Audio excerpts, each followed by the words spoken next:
CPR for the black man, black man, black man. Breathe life to the black man, black man, black man. I see the light, bring me back again, bring me back again. Speak on it till we all stand, all stand. All CPR for the black man, black man, black man. Breathe life to the black man, black man, black man. I see the light, bring me back again, back again.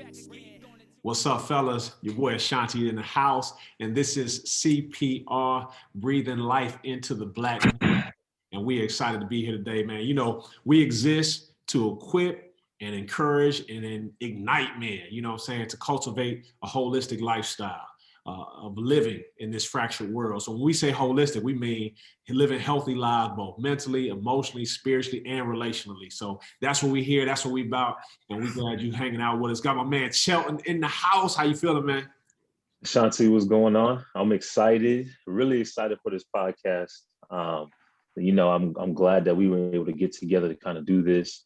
I'm really excited for where we're going as well. I really believe, man, we'll touch on so many different aspects of manhood that men in any age can benefit from. And so I'm glad that we got together to do this. I'm going to introduce my cousin. He was in my wedding. I can't believe when he told me his age. I'm like, man, time is moving. But I'm going to introduce Devon. He could just share a little bit about himself. And then we'll push it back to you, Ashanti. What's up, fellas? So like you said, it's my big cousin over there, grandma's first grandson. But my name is Devon. I'm actually from his hometown, Patterson. Still live there, born and raised. But yeah, I mean, I'm sure once we get into the topics, you guys will learn a little more about me, and I think as to why he might have called me in. I think I have a unique perspective on some things sometimes. But yeah, you can go right ahead. That's what's up, man. He set you up, Devon, man. He knew you was gonna come with it. You set me up. Yeah, what's up? Well, man, I also got my good friend, mentor, father figure, and / brother figure, man, Pastor Charles Butler. I've known him going on, man, almost 16 years now. I met him at a Christmas party on a trip to Chicago and got connected to him and his wonderful wife, and man, been rolling with him. Or should I say he's been gracious enough to roll with me ever since. So he represents some of our sage and wisdom on this line today. Oh man, you know, you say sage, I think of something you sprinkle on food. But I'm from Detroit originally. Came to Chicago to train for ministry, met my wife here. We'll be married 40 years in May. And so God's blessed us with 5 sons and a daughter. One of those sons is with the Lord now, but the other 4 and the daughter, they keep boredom away. Yeah. But I'm looking forward to this conversation. It's a good time. Yeah.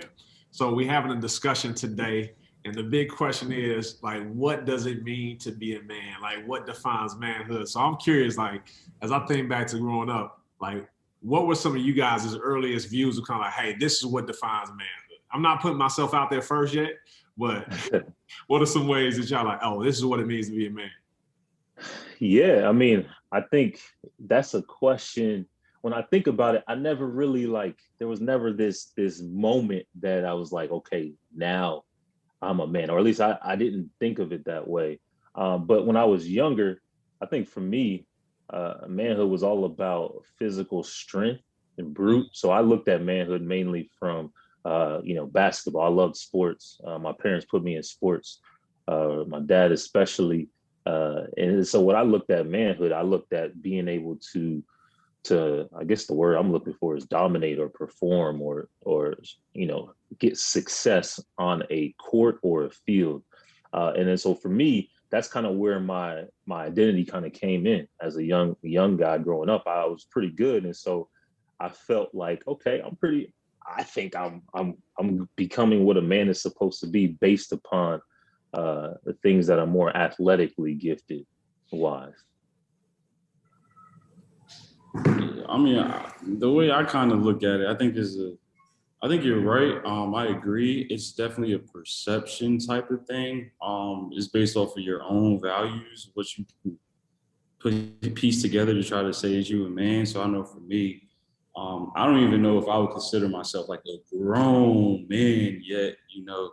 But I think of myself as a young man. I think I've been a young man for a long time, based on the responsibility. So I think in our family, they instill responsibility on you from a young age. So, you know, it might sound unbelievable. I was 6, 7 years old. You know, when you give me a screwdriver, I knew what to do with that screwdriver because I'm sure Chelsea could tell you, my father's, he's very handy, but he was also strict, and they also pushed us into sports and things like that. So, you know, it was, yeah, learn how to use this screwdriver, know you need to clean. You got to learn how to cook eventually too. And, you know, by the time I turned like 8, 9, when he's, you know, literally making the bathroom, I had to be right there with him. So by the time I'm like 15, you know, he's busy. My aunts are calling, Devon, oh, you need to come fix this pipe. And I hop on my bike and I got to ride my bike to my grandma's house across town to go fix that pipe. And I got to go right back home. So I think, yeah, I think it definitely has to do with responsibility. And I think that, you know, I'm still gaining responsibility. You know, like I said before, I'm 24, so there's only but so many things I have to worry about right now. But I think the family's done a great job at shaping your morals to decide, so that way you can decide when you feel like you became a man. Man, you know what I'm saying? Y'all sound so polished. I feel bad when I No. I don't know if you know much about Patterson, but I might surprise some people. Say I'm from Patterson. No, man. So for me, so I didn't grow up with my pops in the house. Knew my dad, but he was out of the house. Parents divorced when I was 2.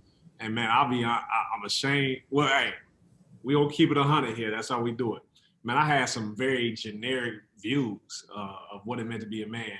And I didn't know if it applied to everybody, but I knew it applied to me. So what defined me as, okay, at this point, you can say you're actually a man. I had to be 6 feet tall.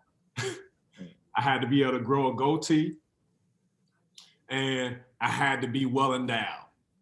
That's literally what my, like, Yeah. if I could hold down those 3 areas, then I was good. You know what I'm saying? And so that's kind of what shaped me. I guess there was some of those arbitrary, like, yeah, it meant some form of responsibility, but it was really that simple. Cause I mean, I remember looking, like, going to, like, measuring, like, hey, what's up? You know what I'm saying? Yeah. Like, I got to get that 6 feet. And if I couldn't get this, I was like, yo, what kind of man am I? And I'm saying it was so bad for me that I went to my doctor. I probably was like, and I say this just to show how poor thinking can really shape and warp how you see things. Like, I went to my pediatric doctor probably when I was like 15, where I was at that point where I could have my physical by myself. And I was just like, yo, like, we got to talk about what's going down here because my package ain't where it's supposed to be as a black man. Like, that's literally what was shaping my mind and how I lived and how I saw manhood. So it was backwards. I've learned that, but that's where I was at. In that case, I'll probably never be a man because I'm not 6 foot yet, man. I think I'm done growing too. I don't know. Hey, and one of my homies, who I will not call by name, we clown him all the time because he could never grow facial hair, and he's probably about 3 years older than me. So, no, I ain't know no better. Man, I grew up in a different era. Okay, so I grew up in the 60s. You know, that was when I was in elementary school and stuff. Graduated from high school mid 70s. But my dad was older. My dad was 54 when I was born. So it's just a whole different picture. My dad was World War II vintage. He was born in 1904. So, yeah. So, you know, my picture of my dad was going to work, afternoon shift, Chrysler Corporation in Detroit. I am true Motown, the Motor City. You know, black family, work union. And my dad had a second job. My mom was an assistant teacher at the elementary school that I went to. And we lived in Black Bottom, you know, but the picture that I had of manhood, because my father didn't talk much, again, of that generation, but he worked. He worked. He did. He took care of business. And so the picture of manhood that I came away from is you take care of business. you make sure your family is taken care of. Mm-hmm. And that was the overriding thing. I mean, I got bits and pieces from the friends and from the locker room, etc. But that's not the stuff that carried the day for me. That when I got into manhood, what I found was driving my train was I got to put it on the table. Mm. That's what's up. It's very interesting because when I think about all those different perspectives we come from, like, I'm gonna ask this, Devon, I'm gonna throw this to you. I'm curious, like, so for me, not growing up with my dad in the house, like all the stuff you said you experienced, kind of like learning how to use the tools, all that stuff, like I ain't know nothing about that. Like, you know what I'm saying? I didn't learn that until I was about to have kids. So I'm on YouTube trying to figure stuff out. But like, do you feel like there was anything, like at what point did you like, yo, there's something about manhood I'm missing? Like there are elements that like my dad did a great job, but there was something about it, man. I just, this shocked me when I realized. Well, I think now when we compare the times of like, you know, right now we got kind of like 4 different eras right here. Like how we just all described, you know, we view being a man different ways. I think now more currently, everybody kind of wants a man to kind of be more open to talk about emotions and feelings and things like that. And I think that's where I'm kind of old school because, you know, I'm not an emotional person at all. I mean, you give me a great gift, I'm gonna say thank you, and I'm just walk around to like turn around, walk away with the gift. Like I love it, but like I'm not gonna cry. Like it's, you know. So I think that kind of thing I kind of missed out on is like learning how to express your feelings in front of other people. I might have missed that. Yeah, because like I mean, all the men in my family, I think they definitely play a big major role in my life. Even like my big cousin here. But as far as like crying and getting emotional, that's something that we don't do.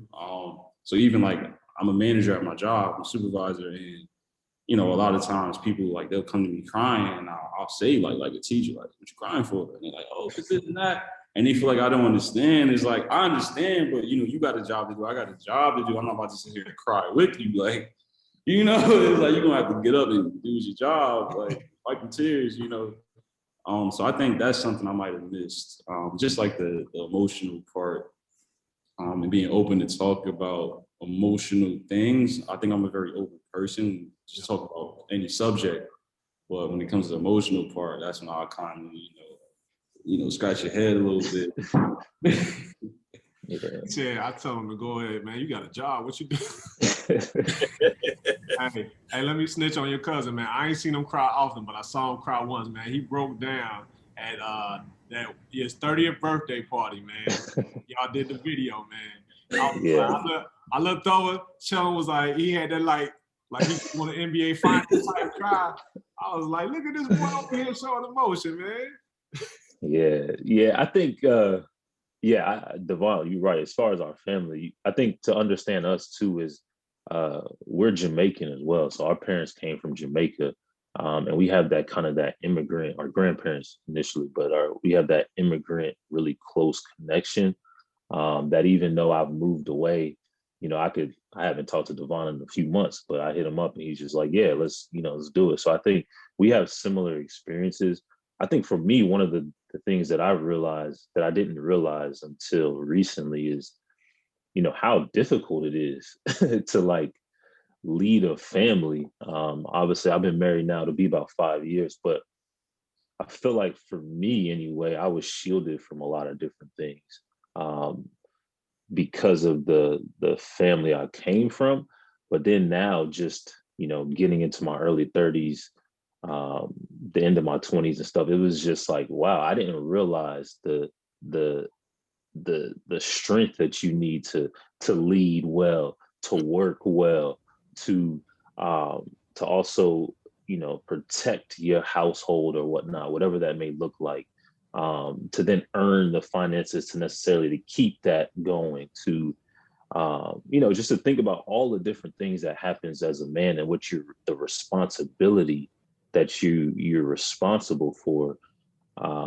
That's something I'm still like, man, there are times when I have to tell my dad, like, man, I just didn't know. I thought you just, you know, I didn't realize just the trials and the tribulations that come and what's expected of you as a man to lead well. So that's one of the areas for me. It's just like, man, it is a challenge, you know. So and I understand why those who have done well, even hearing Pastor Butler, not knowing much about you, but even what I could sense, like I understand more and more why honor needs to be given to those who continue to lead well as best as they can by God's grace.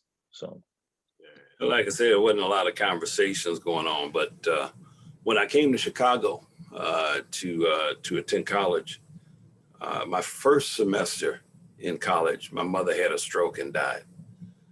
My last semester in college, my father died from cancer.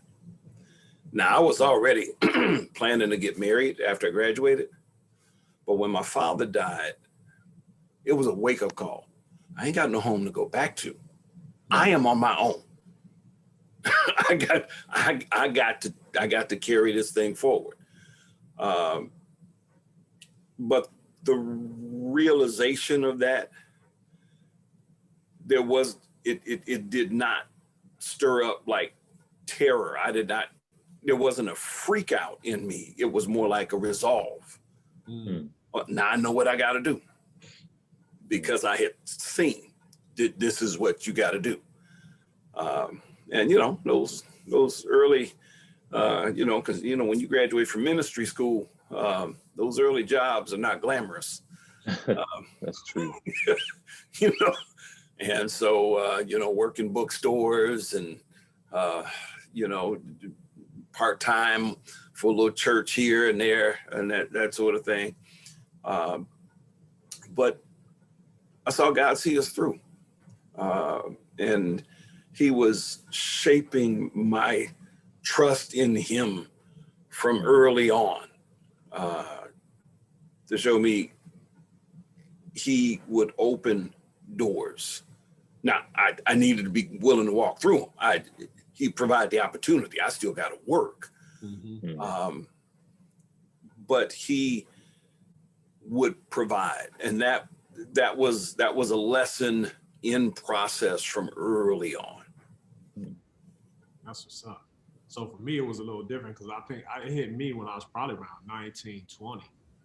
I realized it because, you know, I grew up in Cincinnati, Ohio. I mean, I think growing up, I can count on, I think there are three of my homies who I knew parents were still together. So most of us grew up with just our moms, you know what I'm saying? And so it was a cultural norm just to be like, okay, like, we just grow up with moms. Like, that ain't, you know, you see that occasionally, but he ain't necessarily there regularly. And so for me, it was like when I went to Morehouse, man, and I had my man Pops, Ronald Tuck, man, he came to us and was like, he challenged me. He was like, yo, Ashanti, like, you missing something. Like, your life is void of something because your Pops wasn't there. And I was like, man, get out my face. I was like, listen, the very reason why this school accepted me was because of what my mom put in me. So it was like, there was this rejection.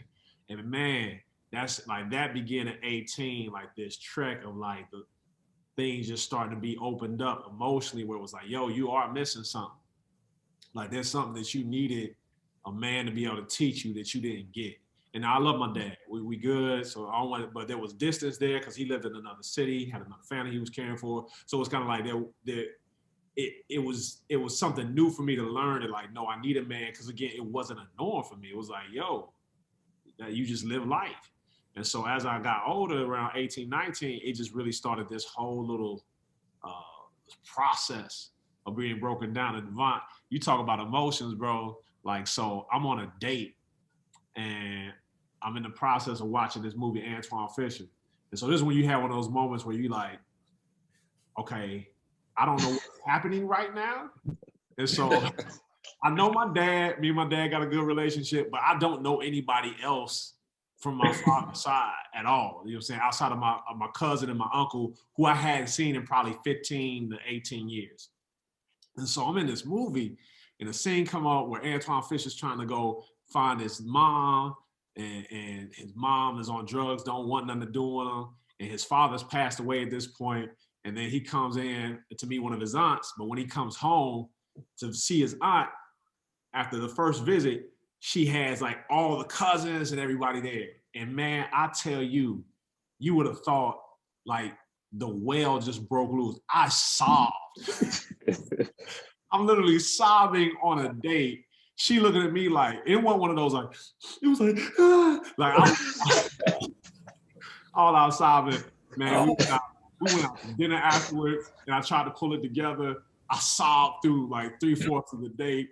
Man, it was rough. She loved me through it though. She was good. She was solid. But it was like I came into this reality of like there was something that I was missing, and that something I was missing is that I hadn't actually had a man or men to really teach me what it meant to be a man.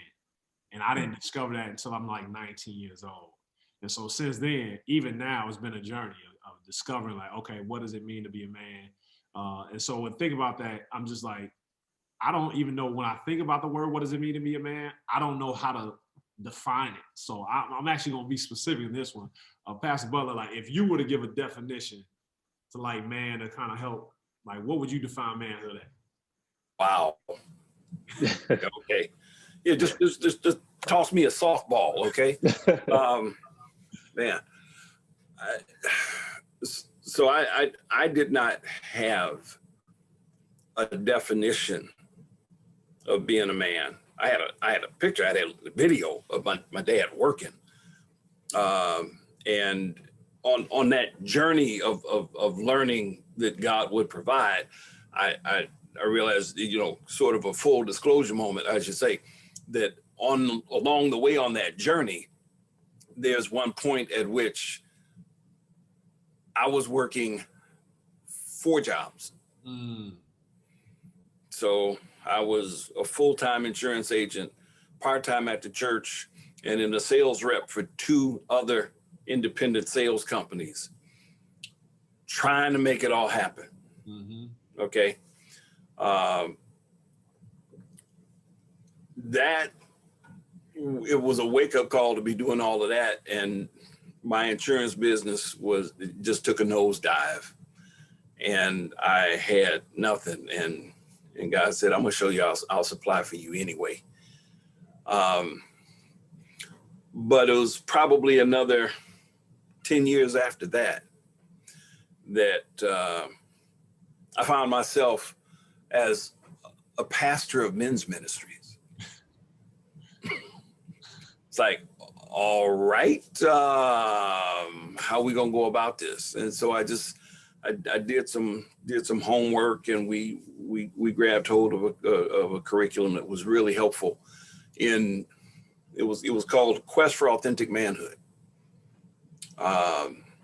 and it gave, for me, what has become my working definition of manhood. Period. And so I've been working from that now for 15 years. And there's this: reject passivity, accept responsibility, lead courageously, and expect God's reward. And those 4 things, obviously there's stuff that goes behind them, but those 4 things, 1, 2, 3, 4, I passed that on to my sons.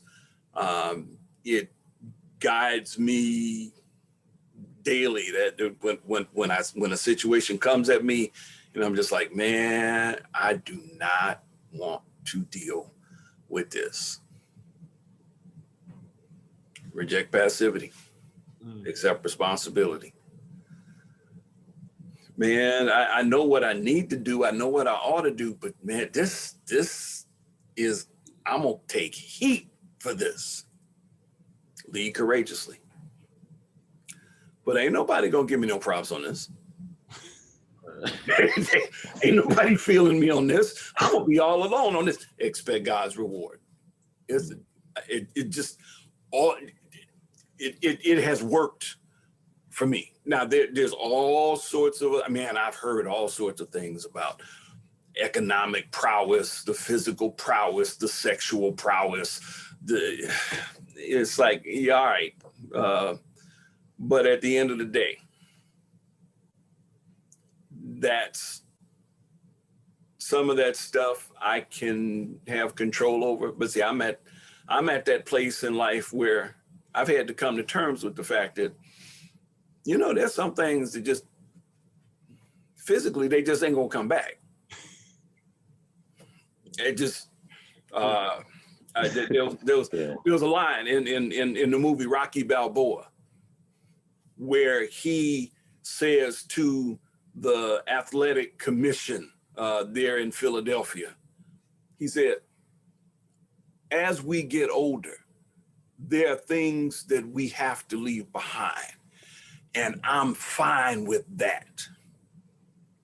And he went on to say, but I don't see why you should have the power to stand between me and my dreams when I have met all your conditions.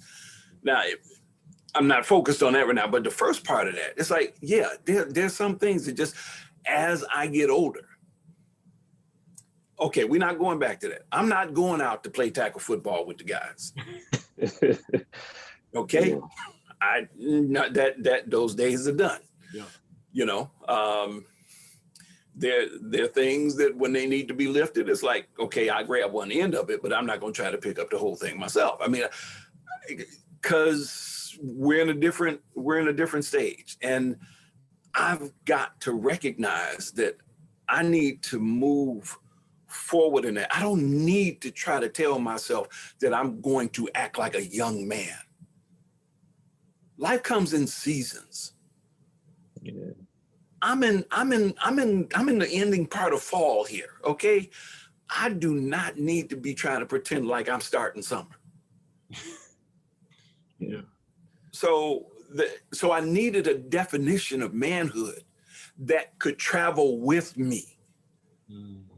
And some of those other definitions, they fall by the wayside. That's what's up. You need Yeah. travel with you, boy. Yeah, that's really wise words. I think that's one of the key things too, just in when you think about the definition of manhood, I think is being able to recognize seasons allows you to kind of know a little bit more so your purpose. You know what I'm saying? So in I'm in my early 30s. I think I'm feeling as though I'm in a season now where I kind of want to be I figured out a little bit more about myself. I kind of know some things that I'm not good at that. That doesn't really excite me. And in other areas that, you know, I kind of want to lean into a little bit further. But one of the key things is for me, kind of what you were mentioning, Pastor Butler, is remembering, all right, my 20s, they're behind me. You know what I mean? So these 30s are important for me to hopefully lean into purpose more so. And hopefully the things that I've been doing in my 20s have prepared me for that, to do that well. And so, you know, one of the key things too, when I think of even just the original purpose of manhood, and I think about Adam, the first man God created, one of the first things he had was responsibility, you know, and that's a key thing. And I think that's kind of what we've all mentioned. We can't really be men who thrive without responsibility. Then we're just going to be aimless. So I think that's the hard part. I own up to that. Sometimes I look in the mirror and I'm like, yo, I don't want this responsibility. Like, yo, I did not. There's nothing there was no writing on the package that said, beware that this level of responsibility will be bestowed upon you. Yeah. In your life, man. So no, I feel it, and I think that's helpful. So Devon, I'm gonna put you on the spot because you the young whippersnapper on the squad. So I'm just curious, like what is? So I know I look at TV, I look at social media, and all that goes in there, culture. Like, what are guys in your age bracket saying? And I know you can't speak for everybody, but what are some of you and your friends saying when y'all talk about, like, what does it mean to be a man and the responsibility that comes with it? So I can let you know the fact that you look at social media and all that means you're younger than me, because I'm real bad with the social media stuff. They complain a lot to me, telling me I don't post enough and stuff like that. But I think a lot of the times we don't, I feel like people my age, we really don't talk much about what it means to be a man. I think people try to take matters into their own hands to try to become a man. So for example, I feel like a lot of guys my age are out here, you know, they racking up like the sexual partners, not really accept the responsibility once they have a child. But they walk around and say, yeah, I got a son, I got a daughter.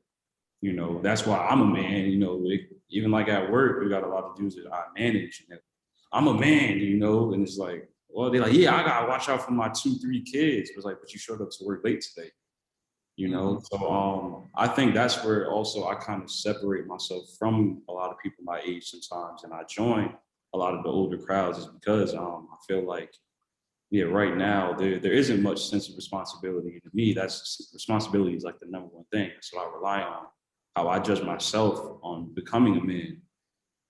Like Pastor Butler was saying, you know, owning those responsibilities to me is a big part of it. Also, humility is another big part of it. Like he was saying, you know, accepting, excuse me, accepting God's reward is the humility part, knowing that nobody may not really, you know, acknowledge you for what you're doing all the time, but knowing that you still got to get it done and you got to do a good job if you are going to do it. You know, I mean, I could tell you stories about a man, and if I never told you his name, you would probably assume his name was Jesus, because I have my grandfather. I mean, passed away quite some time ago, but the stories I hear about this guy in the streets of Patterson, the people he met, I mean, talking to thugs and giving them fruit snacks, like, I mean, giving them ice cream in the worst parts of the hood, and they respected him, and he did it because of he knew some people who they would tell him like, yeah, I don't know my dad and things like that. And he's going to these grown men, you know, gun holsters on and everything. And he's literally giving them fruit snacks, and they respected him in the hood. And I remember at his funeral, one of his sons, my uncle, was telling the story about how he drove his car one time. He just got his license in like the worst area of Patterson, and like people like stormed the car. They were jumping on the car, going crazy. And he thought he was about to get like robbed or mugged or something, because it's all these thugs all over and a bunch of kids outside, they going crazy. And then he put down his window like, hey, everything okay? And one of the dudes was like, oh, why you driving this guy's car? Blah, blah, what you do to him? And he's like, my dad? And they're like, oh, yeah, like, oh, it's cool. And you hear people walking around start whispering. He said, the phrase he remembered him saying was, yo, it's not the God, it's not the God. Everybody started walking away a little sad because they thought he had the ice pops and the fruit snacks in the back, you know. But and that story, like, had he not told it, none of us would have ever even known, you know, that things like that to me is like owning responsibility, not just to you and your family, but to others around you, affecting them in the best way possible. Just sharing the gifts, skills, talents that you may have. Doesn't even need to be money all the time. Sometimes it can be something simple. You know, you see an old lady crossing the street. I've seen my uncles, after we play basketball, get out the car and help an old lady cross the street. Like, stop traffic on both sides so she can cross safely. You know, like, I've seen it happen. And my father is a very communicative person. I mean, if you see him on the street, he's gonna talk to you. Like, anything you got going on, he's gonna try to help you, to the point where it scares me sometimes. It's like, you hear about the scams of people on the highway, they act like the car is broken and they take your car. And I'm like, man, Dad, like, you gotta stop. Like, somebody's gonna take your car. Like, you can't. But that's kind of how I shape and make and mold my perception of being a man. To me, it's definitely accepting responsibility, and having that humility to make sure that, you know, regardless of whether you're getting recognition or not, you need to make sure you're doing it and that you do it well. Because in the end, the quote I live my life by, it says, respect is earned when nobody's looking. So you should be able to get the things done that you know you need to get done well, because that's how you're going to gain respect. So that's what's up. That's what's up. Yeah. So for me, it was I think about. I'm sure that guys who are listening, like, we just didn't have those examples. Like, you know what I'm saying? Even for those of us who had uncles or cousins who are older than us, sometimes even those examples weren't necessarily the healthiest. You know what I'm saying? Because I know huge thing was like, you know, you mack them, you bag them, and get that money. You know what I'm saying? It's kind of like that's the kind of the motto. And then if you like, for me, I came from, like, music played a huge role in how what shaped me as a man. You know what I'm saying? I was one of those dudes I was a hybrid. I was a huge R&B lover, but I had my grimy you know, my rap music too. So I knew in my mind, I knew the significance of Ronald Isley Between the Sheets, and that's how I should get down. On the other side, you know, I knew, you know, Hit 'em Up, you know what I'm saying, by Pop, you know what I'm saying? So it's like this element of like music even shaping me. And so one thing, my wife has always even asked me, she's like, hey, like, how is it that you're able to do what you do? Even in raising kids, because she's like, you know, you got two boys and there's just ways in which you do things that you would think somebody had trained you. And what really was for me was like guys like Pastor Butler and just like a group of peers, because it was probably like a crew of like 8 of us who all got saved to join the church at the same time. But we were all in that stage of life of just trying to figure out manhood. And like my peers, like we figured it out together. Like we were asking the questions, we were having the hard conversations. And like these dudes I've been rolling with since I was 19. I'm 42, you know what I'm saying? So like they've known me over half my life. And one thing is we did was that responsibility was like we check each other. You know what I'm saying? We hold each other accountable, we check each other. And then when we saw something that seemed off, like we say something, quite plain and simple. It's like you say something when something seems off and don't let stuff slide. And so I think sometimes when I look at guys, I'm just like, man, where's your team? You know what I'm saying? Because you ain't gonna figure it out on your own, but you gotta have a team when you're trying to figure it out. Otherwise, you're out there bogus. And Devon, I'll say you gotta have that team who y'all do get emotional with each other. You know what I'm saying? And it's different, man. It's something hit different when you got to do, you know, you can have like that snot cry with, and it's all good. And something that I learned early on, and this is a combination of like, I can't lie, women played a significant role in my life. Like my grandmother, my mother, even my sister, they were just all women who kind of helped cultivate a nurturing side of me that made me naturally more attentive to emotions. But then it was my my time in Atlanta where I was around like my man Pastor Broussard at the Love Center, and I saw these grown men be able to show me like how to love your wife, be emotional, and still be about that business. If it, you know what I'm saying, if it's got to go down.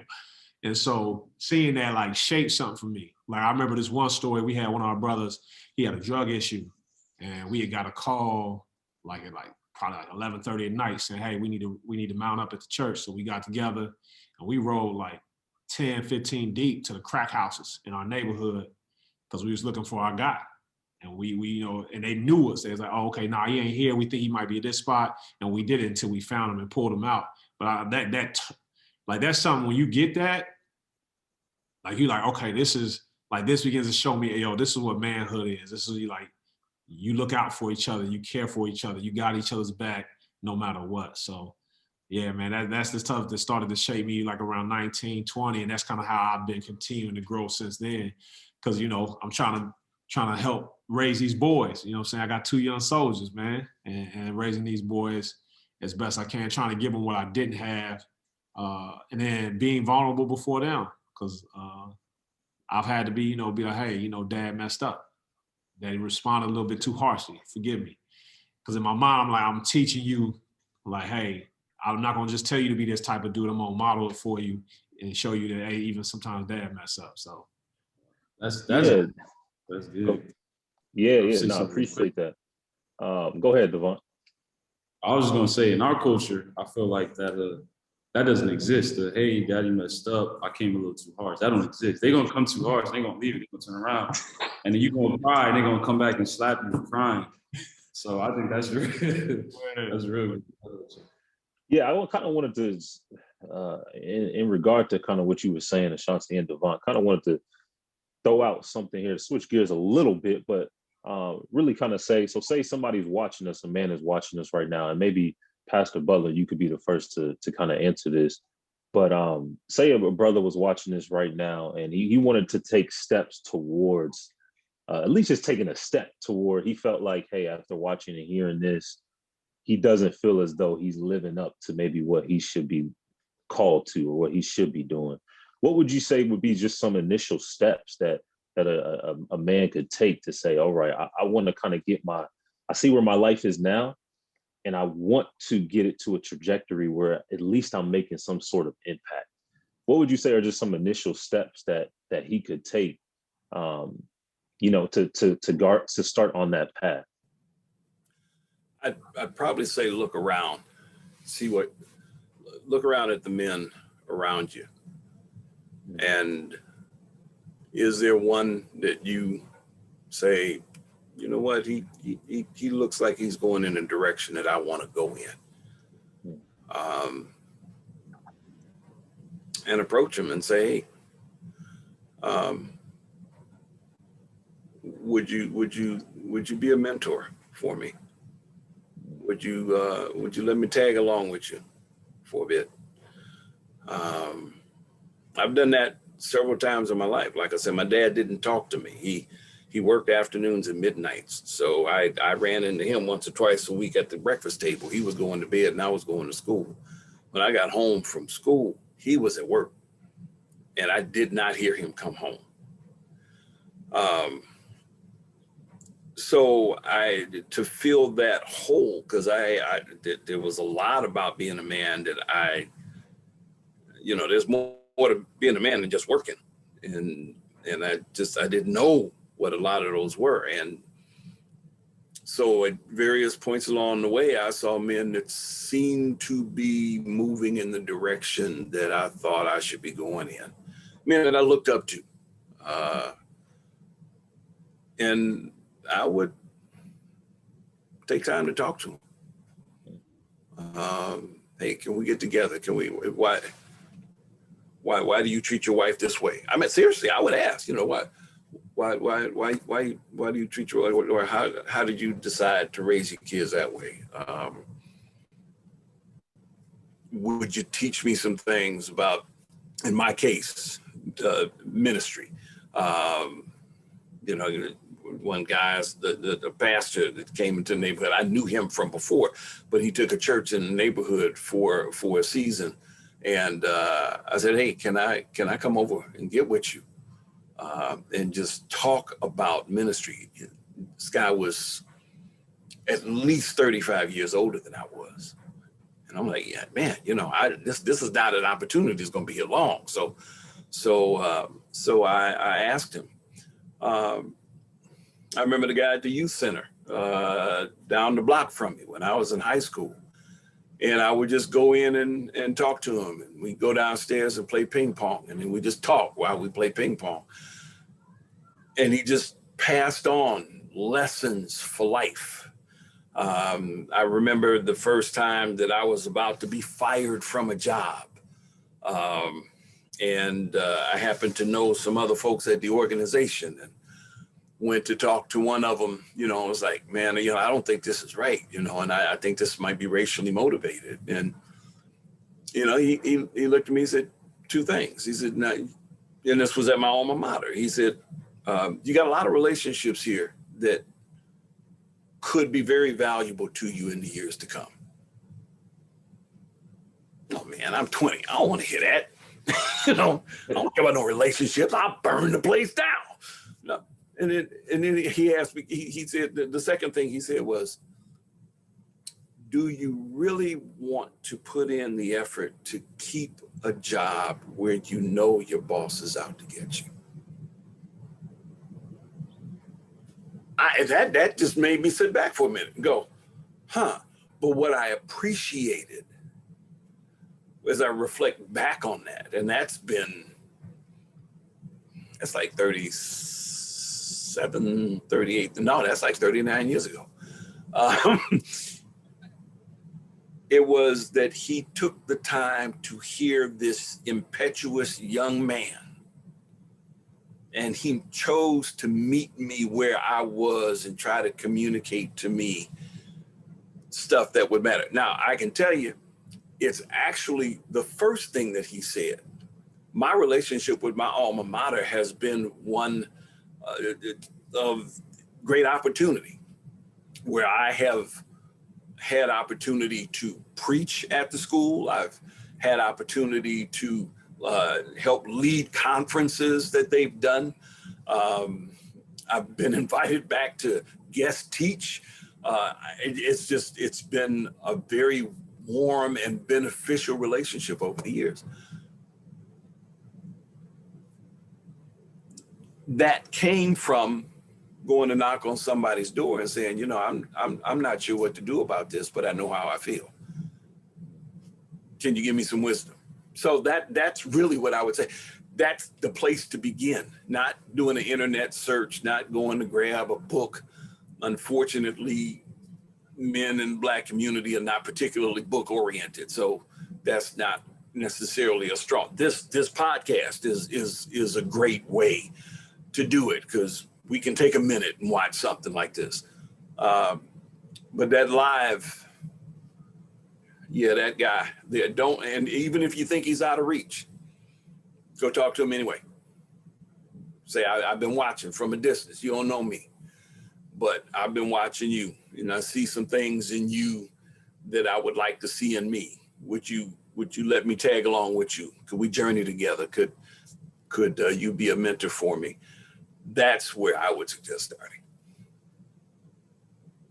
And that's what's up. I think when I think about the aspect, I say, like, to a brother, first thing is acknowledging, like, it's okay to acknowledge you ain't got it all figured out. So I think sometimes that's the hard part. It's like we think we got it. But I say, just like me in college that first year, where Pops was like, listen, there's something that's missing because you haven't had your Pops.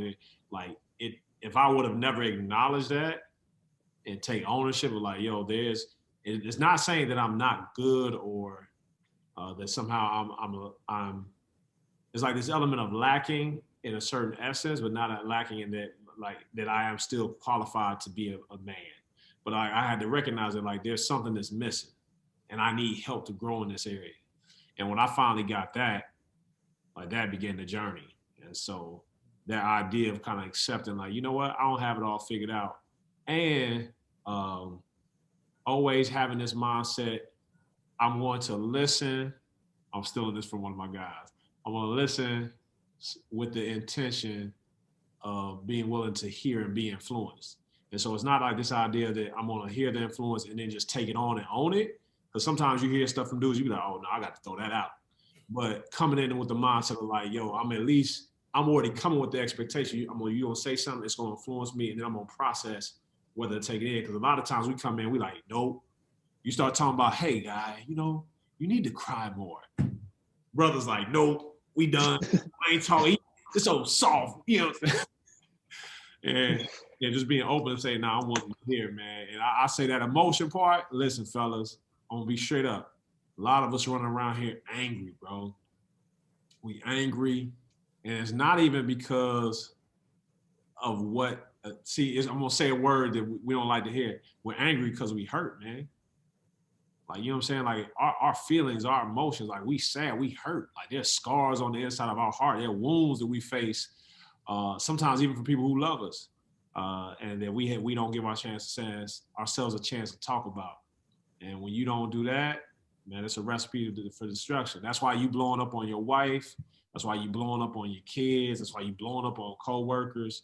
It's like, because you got hurt and you not addressed it. And I'm just like, listen, it's okay to hurt. We all hurting, and the sooner you admit it, the sooner you can start working on that. So, you know, that's what I would say. Yeah, nah, I mean, I think that's all good. I think, you know, especially being able to be aware of your surroundings is key. Like you said, like, if, and in many ways, the people that you're around, like what Pastor Butler mentioned, will kind of show you where you will be in your future. And so definitely, you know, striving to get around some people that you sense, okay, they're going in a trajectory that I kind of want to go to as well. And then as well as Shanti, you said something too, just that deep inner work, which is in many ways sometimes the hardest work to do, is that deep inner work. Because like you said, you can be a diligent worker and be well, say, in employment aspect, but if you just always angry or bitter, or you have things in the past that has been done to you or you've done to others or whatnot, that's basically corroding you from the inside, eventually you're going to explode. One thing though I kind of wanted to bring to light too as well, and just kind of see what your thoughts are regarding this. What do we all think are some maybe unique challenges facing men moving forward. So, and I'm thinking of post-pandemic, currently still in a pandemic, even with what the pandemic has done as far as put everything digital. So there's now more of a reliance online. Yeah, this will be kind of our one of our last questions, but what do you guys see that shaping as far as the state of manhood moving forward? Like, what are some things we're really going to have to, as men, think about with the way how drastically the world has changed in the past year? That's a lot of questions, but we'll see who Pastor Butler. Yeah, one of the things that I think was already there before, but because our reliance on all things digital has increased, it's made the exposure to it that much more. And I got to go out on a bit of a limb today because this is kind of contra the trend. But there have been a lot of messages sent to men in increasing ways that basically say men are unacceptable, men are dangerous, men are out of control, that being masculine is a problem. Mm. And it's simply not true. We can be a problem. When a man goes bad,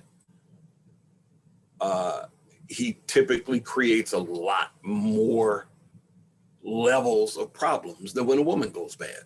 Mm-hmm. Not trying to be sexist, just look at the stats. But when you look at crime, when you look at poor education rates, when you look at violence, all men are at the top of all of these heaps. But that's not because it's a problem being male or being masculine. That's a problem because we didn't learn how. Mm. And those messages are strongly being reinforced right now, that to be masculine is a problem. It's something to apologize for, to downplay. You need to pull down, you need to mitigate that competitive edge of yours because it makes for a difficult working environment. You need to speak softly. You need to not assert yourself. No, you can't emasculate me and then expect me to be a man. I'm a man. And these are the ways I am going to compete. I am going to assert. And there are times when you cross over a line, you threaten someone or something dear to me, and you find that I escalate because I'm going to stand in your way. That's part of what I'm called to do as a man. That's part of what I'm built for. But those messages, between being fed the wrong things to stand up for, the wrong things to pursue, and then on the one hand, and then on the other hand, being told, oh no, we need to speak softly. We need to just, it's like, got to put this back in perspective. We got, all y'all know, I can tell by looking at y'all, your woman is not expecting you to be soft. She's expecting someone that's going to protect her, someone that's going to provide, someone that's going to provide leadership, someone. Well, that's not wrong. God lays that out for us in his word, but it is his way. He calls us to be his man. And so we need to pursue a biblical sense of authentic manhood, not what we get from R&B, hip hop culture,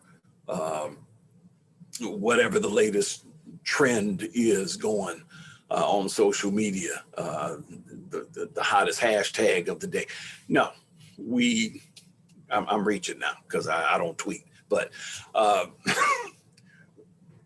we need to have a solid plan. I'm sorry, I talked too long enough, so that's my thought. What you thinking over there, Devon? Yeah, I mean, I think a big thing we're gonna struggle with is learning to just communicate with each other and the opposite sex again. You talk about the difference between, us again, whereas, I don't know, maybe Pastor Butler may have met a lady, outside or at the skating rink or something, back in the 70s, or, yourself, Ashanti. I don't know. I guess you grew up in like the 80s. 80s, man. Nah, don't put me in the. I was born in 79. Don't put me back that far, bro. So in the 80s, you might have met a lady, out maybe like the movie theater or something like that. I don't know, Chelton. I think you met at church, was a little different, but nowadays everyone's kind of reaching on social media. So it's a DM or PM, personal message, direct message. It's a comment under a picture like, hey, you looking good today, type of thing. Which some way sometimes it goes well, but a lot of times it's disrespectful. And right now people trying to fight between figuring out, oh, it's okay for him to send me this, but not that, and do this and that. And again, it's because we're all locked up in the house. So I feel like with the young men that are coming up, even like my age and after me, we're gonna have to kind of relearn how to approach a lady and be respectful. We're gonna have to learn how to, like Pastor Butler was saying, assert yourself in different places in the workplace, or wherever you might go. Learn how to be masculine without, tearing somebody down, type of thing. I think that's going to be one of the biggest issues once we come out of this. I feel like, they said at first when COVID first started, domestic violence started going through the roof. I think once we get out of it, it may not be technically domestic violence, but I think it's going to be a lot of confrontation between people because you're going to have to get used to being around people again. Mm-hmm. So, what you thinking over there, Sheldon? Yeah, no, I mean, everything that's been said, I definitely agree with. As far as just the challenges I see, yeah, I do think one of the reasons, I think you and myself, we kind of wanted to do this podcast because I do think we are going to be looking at not necessarily a crisis, but a manhood issue moving forward, and like you said, Devon, there's just numerous challenges that have happened with the pandemic. Not only is a lot of people dealing with grief, there's just a lot of loss that's been happening, whether it's family members, whether it's financial losses. I just think there's been a lot of loss collectively. And moving forward, yeah, we're going to have to learn how as men to deal with that, to be whole from that. And then also to really thrive again. And so I really think that there's going to be numerous challenges. There's hope. There's always hope, but I do think there will be numerous challenges, and mainly kind of what's been mentioned already. We'll see that a lot more. So that's what's up. That's what's up. Well, fellas, man, thank y'all for coming through. Appreciate you showing up. I would say just kind of last note to everybody who's tuned in, man. Listen, we here to stay. So continue to spread the word. Let your friends know about CPR, breathing life into the black man. And listen, if you ain't black, you can still tune in. We ain't mad at you. There's still something here for you to get. And lastly, I would say, listen, so what we got to prepare for as we come out of this is like, man, I think men being willing to admit we need each other. Like this journey, I ain't saying you got to have a squad of like 15, 20, but you got to have that one, like that 1 to 2 people that rock with you and who you're going to let into your life and be able to check you and know the hurt, know the dirty stuff, so y'all can do the hard work to hold each other accountable, and keep thriving. And I think as we do that and get in touch with our emotions and feelings, that'll help us as we come out of this. Because I know, especially in Chi-Town where we at, summer's coming and it gets hot out here in the summer. And when we say hot, it's the streets get hot. And it's a lot of hurt brothers out here who are hurting, who are grieving, and all they know how to do is respond in violence. I think if we start to have conversations, share some tears, and that'll be the beginning of some healing. And so you'll learn how to have a conversation instead of pulling out a pistol or swinging on somebody. So, man, that's our encouragement, man. Love y'all fellas. And man, we look forward to doing this again. CPR, baby. Y'all keep tuning in. CPR for the black man, black man, black man. Breathe life to the black man, black man, black man. I see the light, bring me back again, bring me back again, bring me back again. Speak on it till we all stand, all stand, all stand. Yeah. Pressure burst pipes, inside see the pressure rush strike. What we don't like, ignore till it bites. Hold up, yikes. Hold up. We toss and turn all night, trying to fight the feeling while they write prescriptions. All we need is a conversation, huh? Let's explore all our understatements, tussles with Satan. I struggle with patience. I live in the penthouse, it feel like a basement. The miseducation of living in America. I love her not. Should I marry her? Daddy just died, bury him. Who gon' carry us? Nass up to me, hard to see through the barriers. Black man.